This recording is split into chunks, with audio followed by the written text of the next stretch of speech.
La necesidad de abordar las últimas fases del tardobarroco de Priego de Córdoba, que se acota en la segunda mitad del siglo XVIII y primeros años del XIX, suponía algo de especial curiosidad e interés en el ámbito universitario e historiográfico. En este tardobarroco ilustrado entró en acción uno de los maestros más significativos de las artes plásticas de su tiempo, Remigio del Mármol, 1758-1815, que tras entrar en algunos talleres famosos del Priego barroco, logró dirigir el suyo propio, encontrándose en el dilema de los estilos coetáneos, el ya triunfante neoclasicismo y el propiamente barroco, además del rococó y el prerromanticismo expandidos por los centros metropolitanos y por la corte. Este barroquismo local, que propagó la escuela de Francisco Hurtado Izquierdo durante este apasionante siglo ilustrado, el pueblo de Priego se resistió a perderlo, debido a su seña de identidad estética que identificó a la entonces villa durante la centuria dieciochesca. Además, sus talleres expandieron este barroco en otros puntos de la región, por lo que Priego se convirtió en un laboratorio y en un escaparate o catálogo de obras, para poder darles una salida comercial tanto dentro como fuera de la población y como punto estratégico andaluz. Esos tránsitos lingüísticos de estas corrientes, que se han considerado oficialmente antagónicas en el misceláneo fin de siglo y que llevarían a los debates del arte moderno cursado por los decimonónicos, llevaron a este valiente artista, por direccionarse a la escultura pétrea, hijo de Alcalá la Real y de Priego, a experimentar con sus teatralizadoras esculturas, retablos y arquitecturas, para vestirlas en una armónica fusión de modas coetáneas, ideales estéticos y conceptuales, y sobre todo para que pudieran ser acogidos por la población, que tanto se identificaba por el arte de lo barroco, compuesto de yeserías blancas con retoques de oro y el uso de materiales baratos, como maderas o estucos, para poder levantar las escenografías en poco tiempo, que compensaran lo que en siglos pasados no se pudo construir, y que la población demandaba y necesitaba en el siglo XVIII. En esta época hubo una coyuntura de éxito, tanto de capitales generados por el campo como por la industria textil, la cual, sin embargo, naufragó económicamente a finales de este siglo, coincidiendo con un movimiento constructivo y escenográfico de sus espacios, sobre todo de tipo eclesial, que podemos considerar sin parangón en la historia del arte de la localidad, y con la necesidad de abaratamientos de costes en estas nuevas decoraciones edilicias. Remigio del Mármol Cobo Rincón fue, por tanto, la intersección de todos estos convulsos acontecimientos, y su figura pudo sobrevivir gracias a las adaptaciones y experimentaciones, ya que tuvo que reinventarse una y otra vez, sin perder las armonías visuales que estéticamente comprendieran sus coetáneos y con unos parámetros artísticos que hoy consideramos modernos, adecuando y configurando las proporciones espaciales con determinados detalles cromáticos y formales integrados por su proceso técnico, incluso orgánico y anímico, en el cual se pudo poner en trance mental en interesantes ocasiones para buscar directamente los elementos e ideas que se ensamblaron, como puzles improvisados y estudiados por su gran intuición e inteligencia ornamental. Él mismo tuvo que transmitir mensajes estéticamente en su obra, como La Fuente del Rey de Priego, compendio y resultado de todos estos paradigmas, lográndose una producción prerracionalista que conecta con lo que después sucedería en la historia del arte, configurándose como una obra del barroco ilustrado modernizado que consideramos como un anticipo de la vanguardia arquitectónica, por su minimalismo, funcionalismo, organicismo y sus simbolismos alegóricos. La misma, sorpresa para el visitante, es un conato de vanguardia, muy apreciado por los habitantes de la hoy ciudad del agua y del barroco, Priego, y de los numerosos turistas que acuden a la misma. El objetivo de este libro, Remigio del Mármol y la Escuela Barroca de Priego de Córdoba, es traducir los lenguajes de este complejo artista, escultor y arquitecto, y del tardobarroco de la escuela en su etapa final, y cómo el barroco de Remigio del Mármol, inexistente desde mediados del siglo XVIII en la mayor parte de Europa, conecta con el siglo XIX, además de traslucir los aspectos y condicionantes que fraguaron su obra y todo el entorno en donde se movió esta muy desconocida figura de nuestra historia del arte, productor de una imaginería que compendia las técnicas clásicas con estéticas que nos asoman a lo moderno,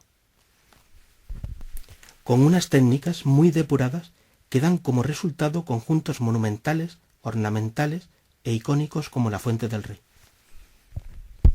Toda esta investigación, surgida durante varias décadas, permite trasladar una información y conocimiento cara a la ciudadanía y con el fin de preservar en el futuro este patrimonio cultural e histórico.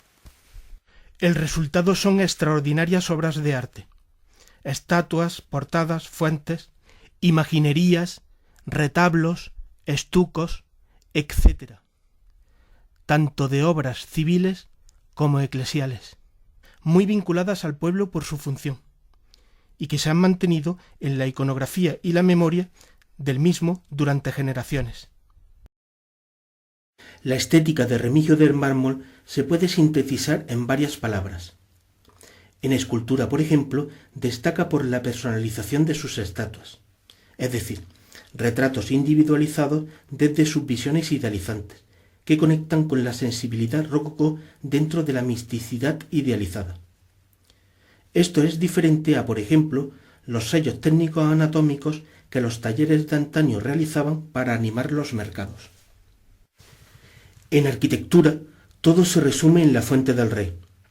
Aquí se produce la magia de Remigio, especial y única, un cóctel en donde se combinan varios productos, la numerología simbólica, la libre e imaginativa modulación del barroco, la simetría de la naturaleza y sobre todo la instintiva y personal decoración, intuitiva y sabia, y todo da como resultado esta magistral fuente que es el lenguaje único e intransferible de su persona, heredado de las experiencias de sus fuentes domésticas pasadas. Esta Fuente del Rey es producto de todo su periplo vital hasta componerla. Remigio potencia todos sus recursos y sus habilidades especiales en esta obra hidráulica. Lo que hace en la misma es maximizar todas sus técnicas y recursos, de manera que confluyen y se unen dos aspectos que lo hacen una fuerza de la naturaleza. Por un lado, su potencia en la labra de piedra, y por otro lado, se une su magistral habilidad para la decoración, produciéndose la figura de mármol y su arte, dentro de su humildad, sencillez y amor hacia sus servicios y encargos. Los ecos de Remigio del Mármol se pudieron oír en la Villa y Corte de Madrid, como ese artista que nunca se desprendió del todo de ese barroco tan arraigado en Andalucía. Esto pudo ser posible, ya que su discípulo, José Álvarez Cubero, estuvo muy vinculado a las academias de bellas artes de la capital.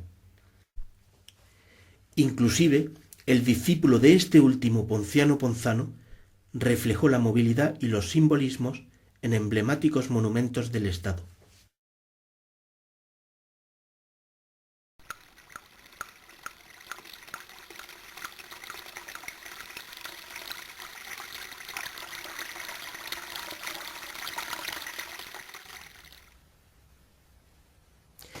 Durante la segunda mitad del siglo XVIII, el neoclasicismo se impuso por medio de las academias de bellas artes en España. Las mismas expedían estrictas normativas para la ejecución de los diseños arquitectónicos que se pragmatizaban con ricos materiales. La villa de Priego de Córdoba, situada al sureste de la provincia cordobesa, entre 1750 y 1800, incrementó de forma considerable el número de arquitecturas, sobre todo de tipo eclesial. Y por este motivo no tuvo más remedio que en las decoraciones internas de estos edificios que abasteciese de materiales baratos, yeso y madera, para abastecer a la población y de esa forma también esquivar las inspecciones neoclasicistas. No obstante, las antiguas plantas arquitectónicas de Priego de Córdoba, fundamentalmente de corte basilical, como la que podemos observar en la planta de la parroquia de la Asunción de Priego, se adhirieron capillas en la segunda mitad del siglo XVIII, como la capilla del Sagrario, que efectivamente rememora el panteón romano. En este punto estratégico de la población, hoy ciudad de Priego de Córdoba, a finales del siglo XVI, donde probablemente tuvo un taller Pablo de Rojas con su hermano Gaspar de Raxis, A finales del siglo XVII y principios del XVIII llegaron o arribaron algunas de las figuras más destacadas del barroco andaluz. Esta corriente fusiona el estilo rococó, la influencia árabe, la originalidad de sus artistas y la esencia vernácula de Priego. Esta antigua grócida andaluza logró convertirse en estas condiciones en una de las industrias de talla y arquitectura más destacadas de la zona, abasteciendo a un amplio territorio y generando una escuela cuya sede se situó en la prieguense Carrera del Águila. En estas condiciones hay que hablar de una figura fundamental, el lucentino Francisco Hurtado Izquierdo, que fue maestro mayor de las catedrales de Córdoba y de Granada. Lucentino de nacimiento, fue probable discípulo del pintor lucentino Leonardo Antonio de Castro, y ya residía en Priego en 1713, como alcabalero de propios y árbitros o administrador fiscal del monarca. En 1696 se casó en Priego. Y bueno, podemos hablar de su arte, cómo se influye del mundo hispano-musulmán, del manierismo y renacimiento italiano, con la integración de las artes, arquitectura, escultura y pintura, contratando a artistas de primera magnitud como Pedro Duque de Cornejo, José Risueño, José de Mora o el pintor Palomino. A continuación llegaron de Granada a Priego dos de las figuras más destacadas del barroco de Priego de Córdoba, Teodosio Sánchez de Rueda y Jerónimo Sánchez de Rueda. Teodosio pronto se fue a Córdoba para fundar un taller muy prolífico en el ámbito de la arquitectura de retablos. Por otro lado, Jerónimo Sánchez de Rueda se quedó en la villa de Priego de Córdoba y, bueno, podemos decir que su arte es blanco, geométrico y luminoso, propio de la línea que seguiría Francisco Hurtado en Priego, como en esta foto de la iglesia de San Juan de Dios, de Priego, en donde la volumetría y los efectos luminotécnicos juegan con las masas espaciales, una de sus mayores virtudes. Esta iglesia de San Juan de Dios la realizó entre 1696 y 1717 y la aplicó también en la capilla del Cardenal Salazar de la Mezquita Catedral de Córdoba, entre 1697 y 1698. Aquí vemos la parroquia de la Asunción de Priego, como las bóvedas de aristas con complicados encofrados fueron los elementos cruciales del estilo de Jerónimo Sánchez de Rueda. Todas estas estructuraciones geométricas y abstractas se pueden observar también en los capiteles de la parroquia de la Asunción de Priego, en la iglesia de San Hipólito de Córdoba, y se pueden observar también en las pilastras de la sacristía de la Cartuja de Granada. Y es que al morir Francisco Hurtado Izquierdo en 1725, posteriormente en 1730 se realizó esta sacristía, y es posible que todos estos artistas, discípulos de Francisco Hurtado, como los Sánchez de Rueda, Tomás Jerónimo de Pedraja, que también llegó a Priego en 1748 con Teodosio Sánchez de Rueda en un viaje, pues pudieran ser los artífices de lo que son los diseños de la sacristía de la Cartuja y recogiendo también los diseños que probablemente dejó Francisco Hurtado. A continuación, el primer gran maestro nacido en Priego de Córdoba se llama Juan de Dios Santaella.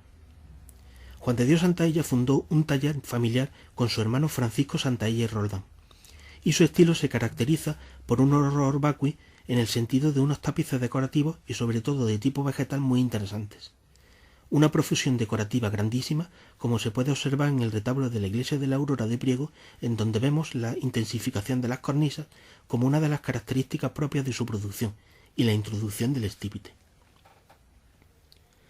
A continuación destaca Francisco Javier Pedrajas. Francisco Javier Pedrajas fue discípulo de los Álvarez y también fue discípulo de Juan de Dios Santaella. Se le reconoce por la realización del sagrario de la parroquia de la Asunción de Priego entre 1772 y 1784, aunque al parecer la obra duró varios años más. Francisco Javier Pedrajas, como Hurtado, se influye del mundo hispano-musulmán y como Jerónimo de ese blanco, geometrismo y luminosidad propias de las masas espaciales. Son sus aspectos más fundamentales, con un barroco ilustrado de la segunda mitad del siglo XVIII, con los bicromatismos blanco y oro, como se pueden ver en las balaustradas. A continuación destaca el artista Remigio del Mármol Cobo Rincón, objeto de este estudio. Remigio del Mármol trata de adaptar una obra anterior a otra nueva, a través de una reconversión que concluyera en una nueva unidad artística. Es el encargado de transformar el barroco local de Priego hacia el neoclasicismo. Entonces, en ese sentido, se encuentra con los caminos del eclecticismo, que lo llevarán a conectar con la vanguardia del siglo XIX. Aparte de ser escultor, imaginero, pintor, estuquista, tallista, fue sobre todo muy habilidoso en el ámbito de la decoración, como vamos a ver a continuación. Por último, la escuela finalizará con el artista José Álvarez Cubero. José Álvarez Cubero se puede ver, por ejemplo, en su obra La defensa de Zaragoza entre 1818 y 1823, cómo se influye de ese barroco imaginero de Priego de la época, no solamente de finales del siglo XVI con Pablo de Rojas, siglo XVII con Alonso de Mena, se influye de esas obras más posteriores y en ese sentido ante la crítica se influía muy bien de las características propias del helenismo griego y de la estatuaria realista etrusca y romana. José Álvarez Cubero, en una carta que llegó a realizar en el año 1786, llegó a decir que le habían impresionado las virtudes de Pedro Duque de Cornejo, que flanquean el tabernáculo del Sagrario de la Cartuja de Granada, realizado entre 1709 y 1720 por Francisco Hurtado y los Sánchez de Rueda en la carrera del Águila de Priego. Aquí podemos observar la casa justo a la derecha, en donde existía el taller de Francisco Hurtado. Aquí está el solar en la actualidad. Aquí tenía su despacho Francisco Hurtado y era un sitio estratégico porque estaba a la salida del pueblo, para poder llegar a todos sus diseños y a todos sus proyectos como ingeniero de las costas del Mediterráneo. José Álvarez Cubero realizó por encargo del ayuntamiento un león en el año 1792 para la antigua fuente del León de Priego, lo que llamó la atención al obispo Caballero, que se lo llevó a la academia que él había fundado personalmente en 1791. Luego llegaría a Granada ganando varios premios, y a Madrid. En 1804 ganó el primer premio internacional de escultura con su obra El Ganímedes. Bajo testigo David ganó una medalla de 500 francos y en Roma posteriormente conoció al escultor Canova.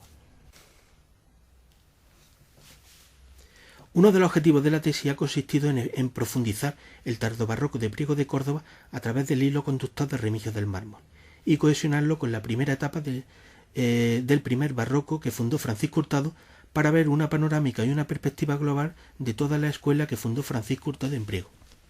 En cuanto al contexto histórico, destacar los logros del rey Carlos III, que trasvasó su ilustración a las bellas artes. Finalizará el periodo hasta 1814-1815 con la Guerra de Independencia contra los franceses. De una forma genérica, Remigio del Mármol Cobo Rincón nació el 1 de octubre de 1758, día de San Remigio. Fue bautizado al día siguiente, el 2 de octubre de 1758, en la parroquia de Santo Domingo de Silos de Alcalá la Real. La pila bautismal fue la misma en la que se bautizaron los escultores alcalaínos Pablo de Rojas y Martínez Montañés en 1549 y 1568 respectivamente. Entre 1785 y 1790, Remigio del Mármol creará un taller propio, como lo demuestra el hecho de que contrata el retablo de la Hermandad de la Caridad de la parroquia de la Asunción de Priego. Entre 1802 y 1803 desarrollará los diseños de la Fuente del Rey o Fuente de Neptuno, y hay que decir que es un monumento al agua y al barroco, por todas las glorias que el barroco le había dado a la población a lo largo de más de una centuria.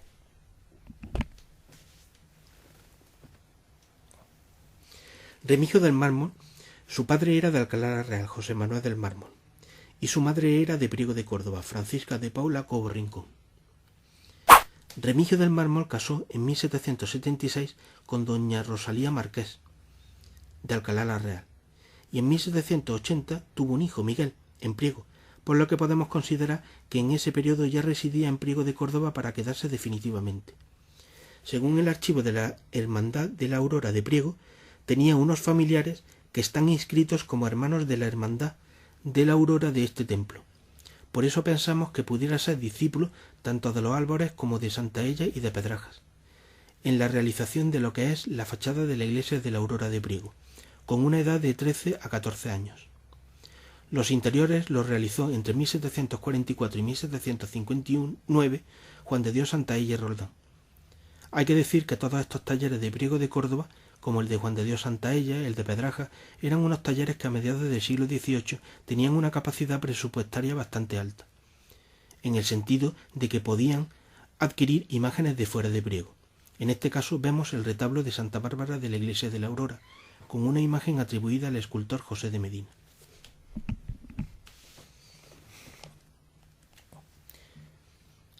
Podían contratar a escultores fuera de Priego y los presupuestos se disparaban, pero en aquella época, por el incremento de los precios de los productos del campo y el auge de la industria textil, podía permitirse esa situación. No obstante, a finales del siglo XVIII, concretamente a partir de 1776, hay una crisis enorme en la industria de la seda y textil, y esto se ve reflejado que incluso a finales de siglo ya era prácticamente inexistente. Entonces, para que estos talleres pudieran recrear todos esos espacios con una gran escenografía que había quedado dormida durante varios años, necesitaban a un escultor de la zona para que los presupuestos bajaran. Y ahí es donde surge la figura de Remigio, hijo de Alcalá la Real, hijo de Priego, también, su madre era de Priego, y que desde pequeño trabajó en todos esos talleres que lo admitieron y lo especializaron en el ámbito de la escultura para poder desarrollar todos estos aspectos. Aquí podemos ver el ángel lamparero de la iglesia de la Aurora, que probablemente está realizado por Remigio del Mármol, aquí el suyo de la parroquia del Carmen, y los atribuidos de San Francisco y la parroquia de la Asunción de entre 1790 y 1796. Bueno, hay que decir que los ángeles lampareros de los templos de Priego no existían.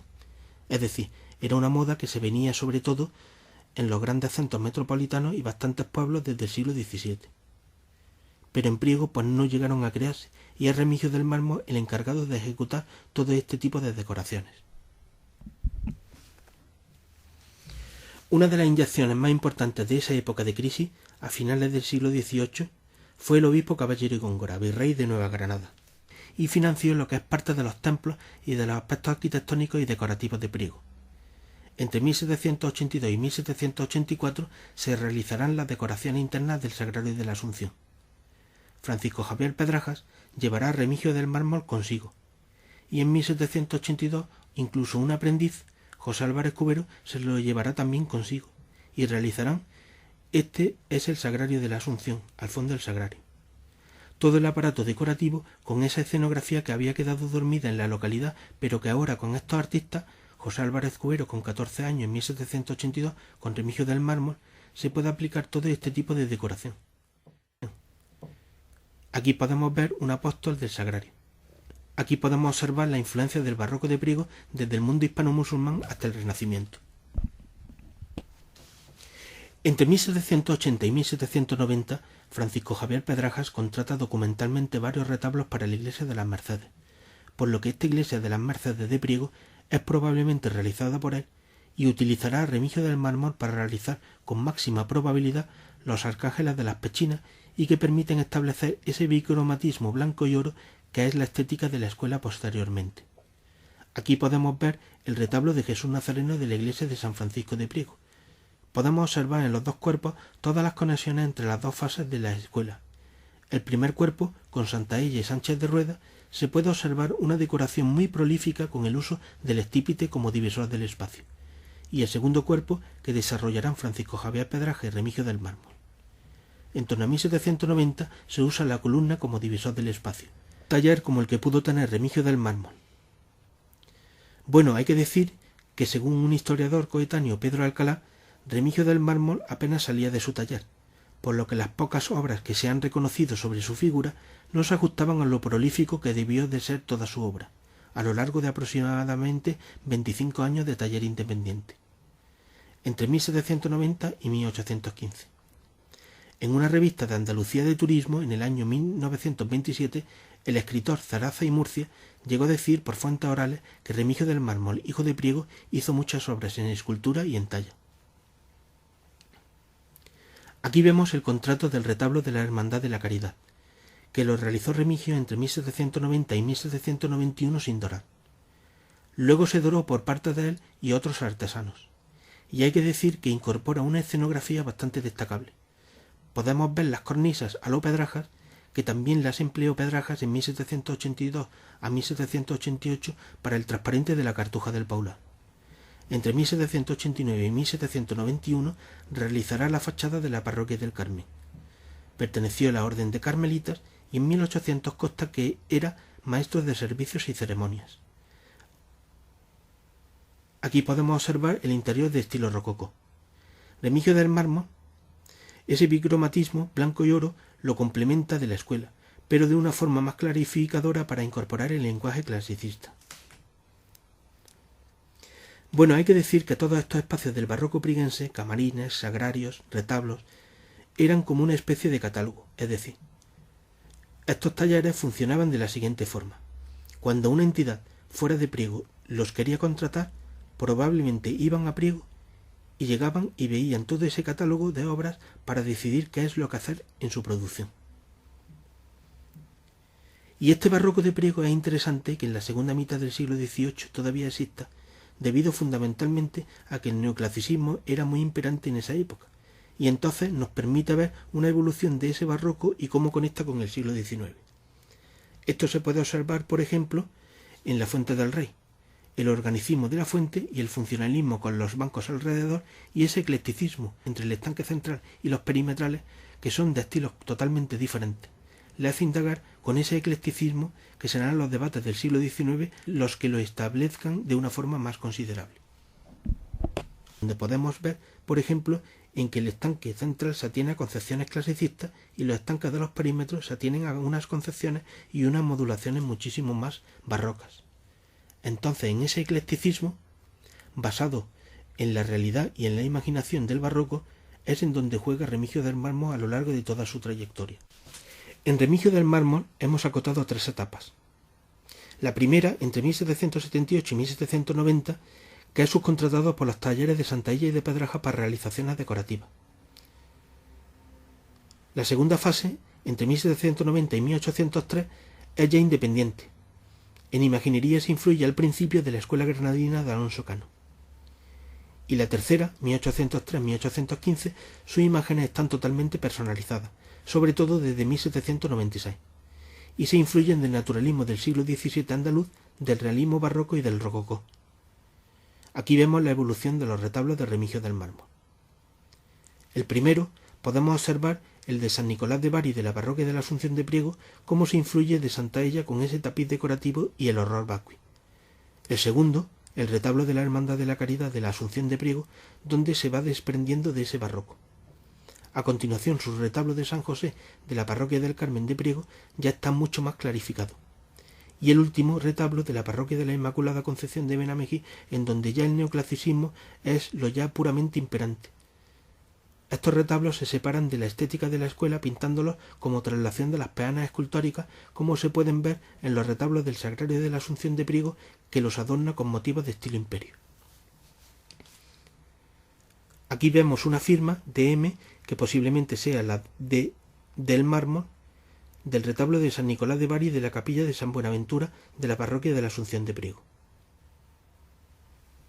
Bueno, uno de los objetivos de la tesis ha consistido en utilizar las imágenes, obras seguras de Remigio del Mármol, y observarlas metodológicamente, a lo largo de bastante tiempo, para comprender su lenguaje artístico. Esto se puede observar muy bien en los sayones de Jesús de la columna de la iglesia de San Francisco de Priego. Estos sayones se realizaron entre 1795 y 1796, están documentados. Y hay que decir que Remigio del Mármol aquí lo que hace, por el realismo de los rostros, por las telas encoladas, se influyen de ese barroco realista de Jesús de la columna. Sin embargo, aunque la forma es barroca, la composición es clásica. Esta composición se puede ver en la simetría. Por ejemplo, el sayón derecho tiene la misma forma de las piernas que las de Jesús y el sayón izquierdo también, pero en posición contraria. Esa simetría es la que le da el clasicismo al paso. Ese clasicismo se busca incluso con los colores. Mientras que el sayón derecho tiene el pantalón rojo y el izquierdo lo tiene azul, los botines de este último son rojos y los botines del otro son azules, o sea, creando una perfecta X de equilibrio visual y estructural, incluso en las facciones de los rostros. Al sayón derecho se le ve la oreja, el sayón izquierdo la tiene tapada, el sayón derecho tiene el pelo oculto, el izquierdo lo tiene visible, uno tiene el bigote curvo hacia abajo, el otro lo tiene curvo y hacia arriba, es decir, esa contraposición y esa simetría es el fondo de la obra, que es totalmente clásico, aunque está vestido enmascarado de un barroco realista, para adaptarse, como uno de los síntomas de Remigio del Mármol es la adaptación, y la integración a los espacios, como si los espacios que adhiriera hubieran existido ahí toda la vida. Aquí podemos ver la composición geométrica que estamos estableciendo, esa triangularización y esa simetría. También están estas imágenes vestidas de mamelucos, que son pues el ejército de mercenarios que utilizó Napoleón Bonaparte en parte de sus campañas. Aquí podemos ver, por ejemplo, en la obra de Goya, por los turbantes, cómo los mamelucos se pueden ver ese gran parecido. Otras obras, por ejemplo, en la foto izquierda, abajo, podemos observar los sayones de la columna del retablo mayor de la parroquia de la Asunción de Priego, cómo se parecen a los vestuarios de los sayones, o en otros retablos de la misma parroquia de la Asunción, cómo se influyen de todo este tipo de iconografía. Aquí está el documento que demuestra que Remigio del Mármol realizó los 2 sayones de Jesús de la Columna. Pertenece al libro de cuentas de la Real Hermandad de la Caridad, y hay que decir que entre distintas hermandades se hacían trueques y se hacían donativos para la realización de las distintas obras de producción. Aquí podemos observar la manga, una tela encolada que puso de moda Francisco Hurtado en los doseles del Sagrario de la Cartuja de Granada. Ese realismo, o el realismo de los rostros, y se separa de la escuela granadina en 1796, aparece ya una personalidad muchísimo más profunda. Con respecto a la Fuente del Rey, debemos destacar 3 hitos importantes. El primero fue que el rey Alfonso XI creó un paraje, en un campamento cuartel en 1341 para la conquista de Priego. El segundo hito es la atribución a Francisco del Castillo el Mozo, entre 1586 y 1588, de la Fuente de la Salud. Hay que decir que la obra de la Fuente del Rey tiene un aspecto totalmente organicista, en el sentido de que esto está heredado de las villas renacentistas italianas y se trata de un concepto de adaptación conceptual. Deja que el río siga su cauce y esto hace que la obra le hace tener un componente organicista bastante destacable. La fuente pudo desarrollarse debido a que ante el Consejo de Castilla se propondría un arreglo urgente de la anterior Fuente del León ante su deterioro años atrás. Incluso en la población, según el archivo de la Real Academia de San Fernando de Madrid, había que buscar un maestro mayor de obras públicas fuera de Priego, al carecer la villa de uno. Por tanto, se hizo cargo de un proyecto de ayuntamiento a Juan Pérez de Toro, maestro mayor de la vecina Lucena, que incluso le rechazaron varios proyectos para la casa consistorial prieguense.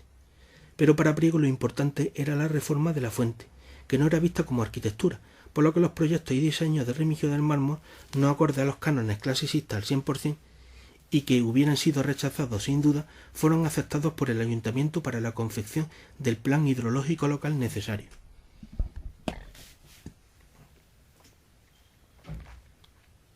La fuente le hace tener, como otras, Versalles, La Granja, un componente monárquico. En la lápida atrebolada consta la esposa de Carlos IV, María Luisa de Borbón, en la época en que se construyó. Es como un regalo de la monarquía al pueblo para su recreo por ser parte de la época de la Ilustración y como una exposición universal que poseen un marchamo, Torre Eiffel en París o Crystal Palace en Londres.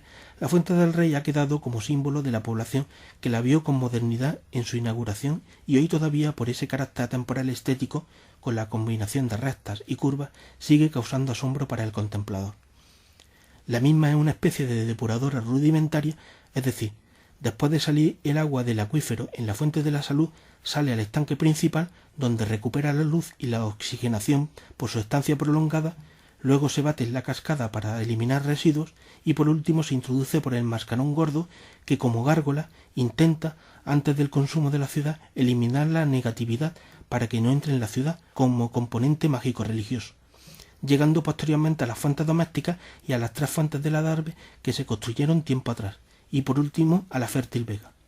Todo ello dentro de un plan hidrológico local en donde Remigio fue el encargado de diseñarlo para abastecer de agua a la población en una época de crisis económicas y sociales con más de 1000 mendigos en la población.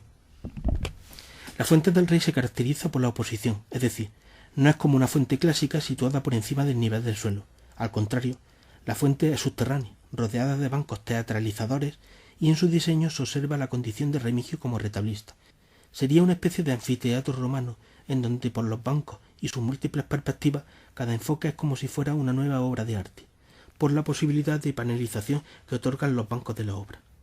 Posee también el carácter de atemporalidad, la combinación de neoclásico con barroco, de la recta con la curva, de la vasteza de los bancos con el refinamiento de las estatuas, lo cual le hace no pasar de moda. La fuente se puede interpretar a nivel mitológico, religioso o antropológico por su ambigüedad fusionada. Una de las claves son 2 mascarones situados en el estanque del León, que se pueden interpretar como Apolo por su ornamento floral y la Medusa por su cabeza llena de serpientes. Si nos situamos en el estanque de Neptuno, en el carro, podemos observar dos relieves, el de Venus, situado en el mismo lado que el comentado caño de Apolo, símbolos de la luz y el amor. En el otro lateral se sitúa Diana Cazadora, en el mismo lado que la Medusa, ambas iconografías relativas a la oscuridad lunar. La fuente se puede interpretar ateniéndonos a su simbología geométrica, es decir, el estanque trebolado. Sería el cielo, en donde se sitúa el carro del sol, con sus dos ruedas, y Dios, como caño con destellos solares, como Apolo, custodiado por dos peces marinos, simbolizado los tres caños de la Trinidad. La lápida trebolada se asemeja al juicio universal de Fra Angélico, en donde Dios está con su senado, es decir, los 24 ancianos del Apocalipsis, como los caños que rodean este estanque del león, el cual representa el cachorro de Judá. El siguiente estanque podría ser el purgatorio, como el diseño de la fuente en forma de montaña, y con una cascada que sería el puente de dicho purgatorio. A un lado y a otro se sitúan los 7 pecados capitales frente a sus virtudes. Uno de los pecados se puede documentar iconográficamente por la rueda de los pecados del Bosco, concretamente el caño con gorro de bufón que representa la lujuria. A continuación destacamos el estanque central, con el carro de Neptuno, que simbolizaría el carro de la creación, custodiado por 4 surtidores que son los 4 ríos del paraíso, Pisón, Gijón, Tigris y Éufrates. Por último destaca el estanque del infierno, con el Gehenna, plaza donde se arrojaban los desperdicios en la Jerusalén terrenal, y en el centro el surtidor que como llamas del infierno crema las almas perdidas. El estanque, como embudo de Antiano, finaliza con el caño del clero por costearse por la institución eclesial. El mismo desde la perspectiva mitológica es el dios océano, desde el enfoque religioso. Sería el diablo con 2 acólitos. La fuente, como podemos observar, tiene diferentes datos. Por ejemplo, mide aproximadamente 50 metros de largo. Posee 20 caños, en donde caben de 180 a 200 espectadores como aforo, y tiene 139 caños. Cerca de este perpetuo manantial se sitúa la parroquia del Carmen. La fachada es neoclásica, 1789-1791, y el interior es de estilo rococó. Destaca el retablo de San José y la antigua sacristía que representa su bóveda el sol con sus destellos. Remigio del Mármol perteneció a la orden de Carmelita. Por eso transformó la antigua ermita de San José, levantada por los Álvarez en 1710, en la actual parroquia del Carmen entre 1784 y 1815. Por otro lado, Remigio, que pertenecía a una prestigiosa familia, los Cobo Rincón, presentamos un libro de él y de Bartolomé Cobo, en donde vemos un dibujo de la coronación, que pudo servir para que Remigio del Mármol, en torno a 1790, realizara el magnífico relieve de Jesús Nazareno de Priego, en donde podemos observar su posible rúbrica en el capitel en forma de M, por encima de Jesús. Estas imágenes fueron probablemente las que incentivaran a la aledaña Hermandad de la Columna de ese templo de San Francisco de Priego a la confección de sus 2 sayones y un retablo de estilo imperio que proporcionara un camarín para introducir el nuevo paso, sustituyendo el retablo anterior desaparecido en donde se hallaba una pequeña hornacina que ajustaba a Jesús de la Columna. Se puede ver en estas 2 plantas, una la de una fuente doméstica que Remigio hizo en torno a 1801, cómo se combinan los 3 estilos de la historia del arte, el gótico con el fauno o gárgola, el renacimiento y el barroco. Esta planta es posiblemente la maqueta de la Gran Fuente del Rey, que también posee una planta similar. Podemos observar que las modulaciones libres de los perfiles se basan en las fachadas barrocas, y también se influye mucho esa modulación de los perfiles de los retablos. Remigio del Mármol también realizó fachadas. Esta está documentada, aparece de testigo en la escritura, anterior a 1794. La fachada de la Casa Caracuel del Compás de San Francisco de Priego. Es un estilo neoplateresco, es decir, aquí incide en dicho estilo. Aquí también trabajó José Álvarez Cubero en el equipo detallado. Remigio del Mármol también tenía un taller de restauración, como consta en el archivo de la Hermandad Nazarena de la Iglesia de San Francisco de Priego. En el año 1803, Remigio del Mármol, escultor, y Tiburcio de Burgos, ensamblador, restauraron la imagen de nuestro Padre Jesús Nazareno. Remigio del Mármol ahuecó la imagen y recuperó motivos florales perdidos. El restaurador de esta imagen, Manzano Beltrán, llegó a decir que la persona que había ahuecado y que había hecho los motivos florales reconstruidos tenía muy buena mano.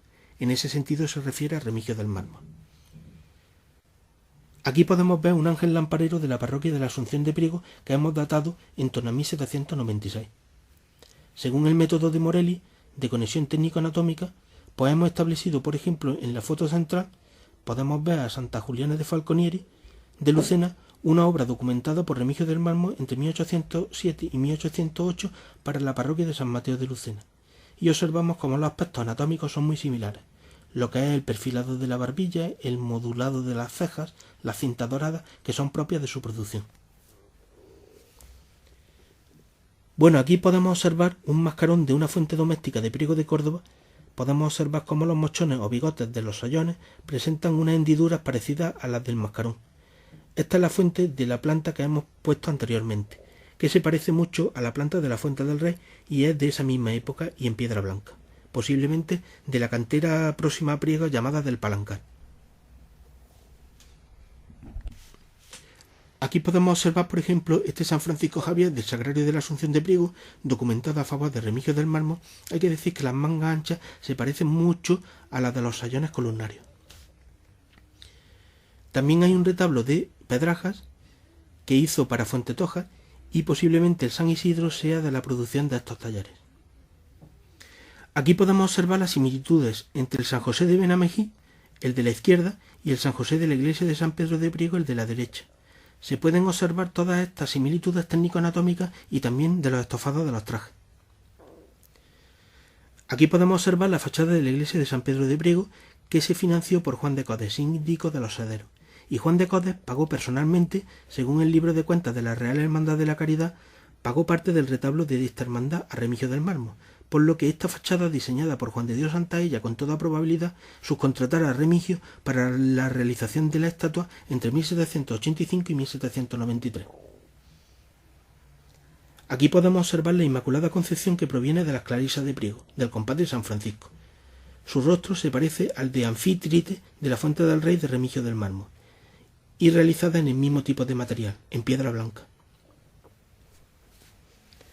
Aquí un antiguo retablo de la Hermandad de la Columna, desmontado en 1942, podemos ver que al realizar Remigio del Mármol los dos sayones para nuestro Padre Jesús de la Columna, el anterior retablo de Sánchez de Rueda se eliminó, no se sabe por qué, parece ser que algún aspecto con la guerra entre los franceses y los españoles, y desarrollaron a Remigio del Mármol para poder realizar un camarín en que pudieran caber los dos sayones y al mismo tiempo realizar el retablo, en el que se puede ver los laureles de estilo imperio, ya que Remigio era el único artista capaz de hacer ese eclecticismo decorativo. También, por ejemplo, se ven cómo las estatuas se asoman del alero, solución que ya había realizado Remigio en la parroquia del Carmen, por lo que la atribución cobra cada vez más fuerza. Luego, otras obras que han sido atribuidas a Remigio del Mármol son, por ejemplo, el camarín del Cristo del Llano de Baño de la Encina en Jaén. Posiblemente esta obra sea de la década de 1780. Más de 1787, 1788 probablemente, y hay que decir que estos talleres de Priego trabajaron para distintas provincias, por lo que la atribución es bastante destacable en este sentido. Aquí podemos observar en la imagen de San Pedro, la que está en la foto central, podemos ver la estética de Remigio del Mármol, cómo se influye del naturalismo idealizante del barroco, pero al mismo tiempo mantiene los cromatismos rococos que expandió la corte. Esas miradas reflexivas en estado místico son aspectos de la personalidad de Remigio del Mármol entre 1803 y 1815. También se observan retablos de las Agustinas de Cabra que se realizaron en los talleres de Priego en la década de 1790. Aquí vemos los tres retablos de Remigio del Mármol del Sagrario de la parroquia de la Asunción de Priego, el de San Pedro, abajo el de San Francisco de Paula y el de la Virgen del Carmen. La imagen de la Virgen del Carmen se ha descubierto que es de Diego de Mora. Aquí observamos la evolución de la cúpula del barroco priguense. La última cúpula es la de la parroquia del Carmen de Remigio del Mármol, cómo conecta con la primera de Jerónimo Sánchez de Rueda, ante el barroquismo más intensificado de las de Pedrajas. Y todo esto lo heredaron de la cúpula gallonada de San Juan de Dios de Priego de Francisco Hurtado y la de Jerónimo Sánchez de Rueda en la capilla de Jesús Nazareno de la iglesia de San Francisco de Priego. Aquí vemos un dibujo de ángel que está en el Museo de Bellas Artes de Córdoba de Jerónimo Sánchez de Rueda. Y cómo estos artistas lo aplicaron para varios sitios, como por ejemplo en este caso para el Sagrario de la Asunción de Priego. También se pueden ver estas aplicaciones o traslaciones en la iglesia de San Francisco y la iglesia de San Pedro de Priego. Aquí podemos observar la torre de la parroquia del Carmen de la calle del Río de Priego, cómo se influye el Remigio del Mármol de la torre de la Catedral de Granada. En este caso incorporaría una cúpula con la imagen de San Elías. Poseía libros como los antiguos clásicos, Vitruvio, etc., para realizar los armes. Aquí podemos observar en la foto de abajo cómo en la portada del Carmen de Priego cómo se influye de algunas portadas de Granada, como la del Hospital de San Juan de Dios o la de los Jerónimos. Tomaría dibujos. En la imagen derecha podemos ver unos adornos que hay en la iglesia de los Santos Justo y Pastor de Granada, en los exteriores, y cómo es posible que Remigio los dibujara para realizar los surtidores de la Fuente del Rey.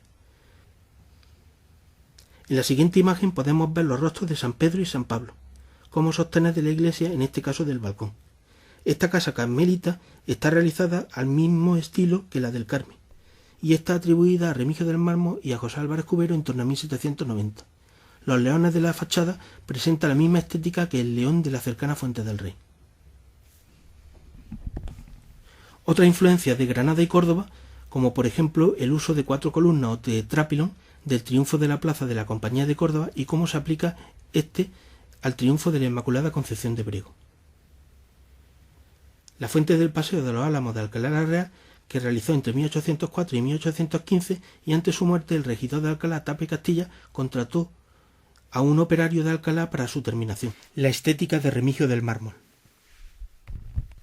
Dentro de la estética y del estilo compositivo y escultórico de Remigio del Mármol Cobo Rincón, Alcalá la Real 1758, Priego de Córdoba 1815, se observa que en ese periodo de finales del siglo XVIII, del mármol ya presenta un estilo autónomo en su producción, además de otros rasgos que son el sello de identidad escultórica de su autor. Las composiciones de Remigio del Mármol suelen articularse en torno a la abstracción barroca y las evolucionadas estructuras clasicistas de los inicios del siglo XIX, estilos que combina y que conviven con sus juegos de luces y sombras, de rocallas y laureles de estilo imperio, de espacios diseñados para retablos, que se convierten también en arquitecturas civiles. Todas estas formas y fondos alegóricos y simbólicos se encuadran como estrategias para la representación teatral de su obra, desarrollada en su dilatada experiencia estética, que se correlaciona y se conjuga con la moda de su cultura y su curiosa personalidad artística. En su arte se denota y se detalla esas decoraciones elegantes que configuran los espacios y arquitecturas escenográficas, las cuales encajan con su figura como escultor y maestro mayor de obras de Priego. Su arte consiste en insinuación de segundos planos, recovecos e impactos visuales en conjuntos reutilizables y recolocables, con juegos de luces, sombras, colores, puntos de fuga y de sincronización de puntos de vista ópticos y de la apariencia visual. Es su especial manera de seleccionar formas y conceptos y de ensamblar sus obras lo que le profiere una mentalidad escultórica y espacial muy personal, vanguardista, impresionista y abstracta, en definitiva, experimentativa y moderna estéticamente, que da como resultado obras de una artisticidad exclusiva por su instintiva y curtida mano para las bellas artes. Un artista decorador como Remigio del Mármol, que nace con ese don, aunque también se hace, se introduce en trance en el proceso mental de producción de la obra para buscar con intuición, conocimiento y experiencia las distintas formas e ideas, los elementos, que luego se ensamblan con buena mano, técnica, inteligencia y destreza. El mecanismo de ensamblado de una obra es un don del artista, producido por la experiencia, adaptándose a los materiales y herramientas existentes. Mármol seleccionaba los elementos existentes que buscó con intuición, destreza y conocimiento y los ensamblaba como puzzle de ideas, colores o proporciones con gran inteligencia para la obtención de la armonía visual, con una áurea de experimentación que anuncia la vanguardia arquitectónica de los últimos 200 años. Además, el moldear piedra le posibilitó dominar todas las bellas artes, con facilidad, tanto en sus dibujos como en sus diseños. Al ser maestro de servicios y ceremonias de la orden carmelita, el alto dominio de los textos bíblicos, además de los libros de su biblioteca personal, pertenecía también a una prestigiosa familia briguense, los Cobo Rincón, y como ideólogo intelectual, esteta y filósofo, le permitieron trasladar sus visiones personales a sus espacios estéticos, como el complejo de la Fuente del Rey, siendo transmisor de mensajes que trasladó a esta magnífica arquitectura labrada en piedra, lo que requiere de una gran destreza y fuerza mental para pragmatizarla en la realidad, tras la cual recibió el título de Maestro Mayor de Obras Públicas, siendo arquitecto nombrado por el Consejo de Castilla. El resultado son obras monumentales, como el extraordinario carro de Neptuno, el relieve de la coronación, imaginerías para retablos, fuentes domésticas y públicas o el paso de la columna, todas en priego, que son auténticas obras maestras de la historia de la escultura ornamental y de la decoración. Se han realizado infografías por ordenador para observar las funciones originales de la obra de Remigio del Mármol y sus correctas restauraciones futuras. También se han realizado maquetas, pinturas y esculturas para meternos en la piel del artista al concebir esta obra y para con ello comprender sus lenguajes artísticos.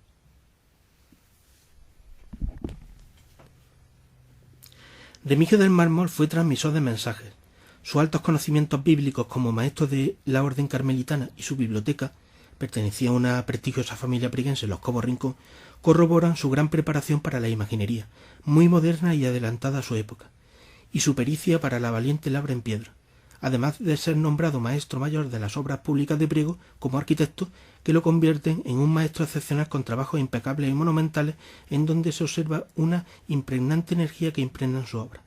Trabajó también para otras órdenes como los servitas. Estaba acostumbrado a confeccionar parejas. Su arte imaginero se articula en torno a dúos, para frenar los entornos a veces ultrabarrocos, de forma que impregnen una armonía y respeto estético al entorno. Sus diseños dibujísticos son maestros, por dominar el dibujo, como base de los otros géneros. Sus obras están repartidas por distintos puntos de la zona central de Andalucía, como podemos ver en este gráfico. La tesis tiene como objetivo final ser un conocimiento e información cara a la ciudadanía para poner en valor estas obras de arte y su conservación y restauración futura para poder legar este patrimonio cultural a las futuras generaciones.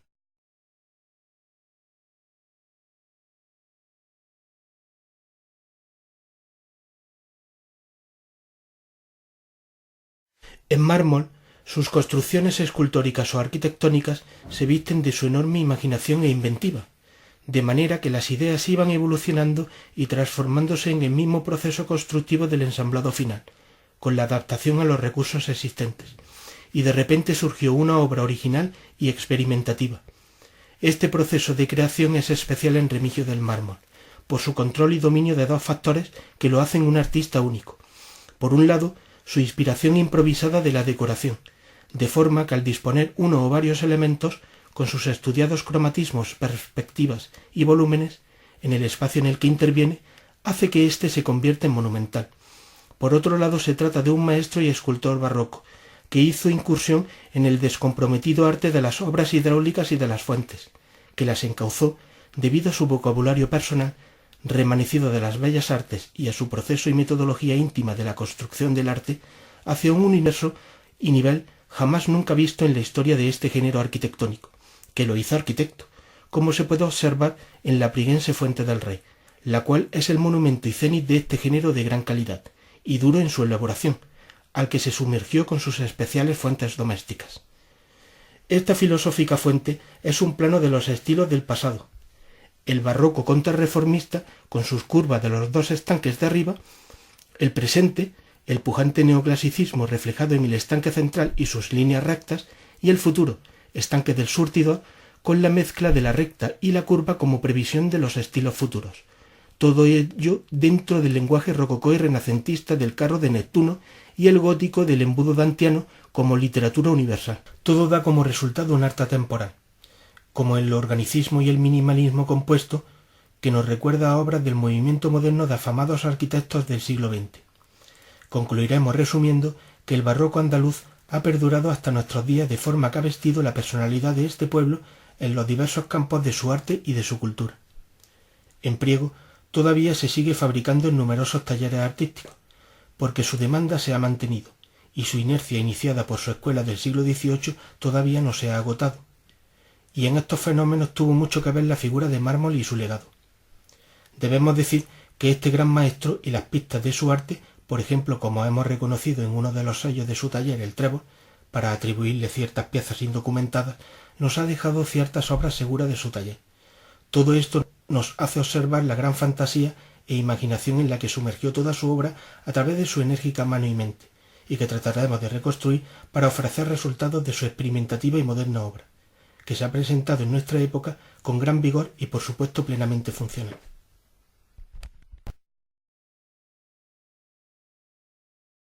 Sintetizaremos insinuando que uno de los talentos estéticos de Remigio del Mármol es el inscrito por su teoría de la decoración, siendo la misma uno de los puntales de la historia del arte. Aquí vemos a un artista muy habilidoso en donde su imaginación, su habilidad para el diseño de los estofados ricos de la imaginería, su energía producida por la gubia, con técnicas depuradas por la piedra, en donde hace personales sus figuras, con rostros delicados dentro de un universo metafísico, que son uno de sus sellos de taller, sus formas corpóreas, sus eclecticismos personalísimos, su dominio y pericia en la disposición de volúmenes, con su particular teoría de los colores, innata como decorador, etc., le hacen ser un artista muy especial. Un digno y magistral puntal y apoyo para el arte andaluz, al que sirve para mejorar la calidad vital y espiritual de la sociedad, coetánea, actual, incluso venidera, con el regalo de su culta, sabia, intuitiva, curtida por la experiencia e inteligente obra, la cual metafóricamente es un faro para llegar a ver la luz del alma a través de los murmullos del agua y del barroco fantástico, que nos sitúa a los contempladores en el centro del primor de sus delicadas y realizadas con gran amor altruista obras artísticas. Su impregnante energía plasmada en la piedra sigue funcionando, lo cual hace que sea atemporal, al igual que la combinación de la recta y la curva. Su potente personalidad curtida en la estatuaria, la decoración y ornamentación, y su incursión en la ingeniería hidráulica de sus fuentes, le llevaron en sus diseños a ser un visionario de algo que no se vería hasta la prevanguardia y el movimiento moderno.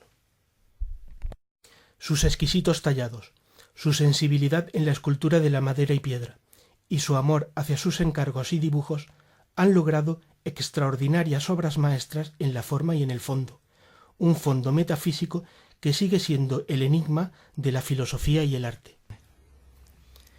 Terminaremos con un descubrimiento excepcional.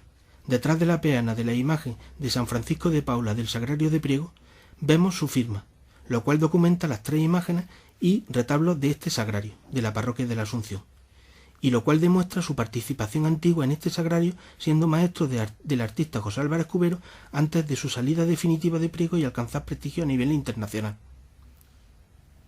El 26 de enero de 1815 murió y fue enterrado en la parroquia de la Asunción. Fue un hombre de gran sensibilidad y espiritualidad, consciente y luchador, para la búsqueda de la realidad y la belleza tan admiradas, y como instrumento de servicio a la sociedad para cuyas obras de arte fueron proyectadas. Murió humildemente por su condición de mendicante. Así que todos los artistas que convivieron con él bebieron de sus manos y de su espíritu, por lo que su aportación e influencia en el arte y en los artistas de la Escuela Barroca de Priego de Córdoba es sin duda evidente. Muchas gracias por su atención.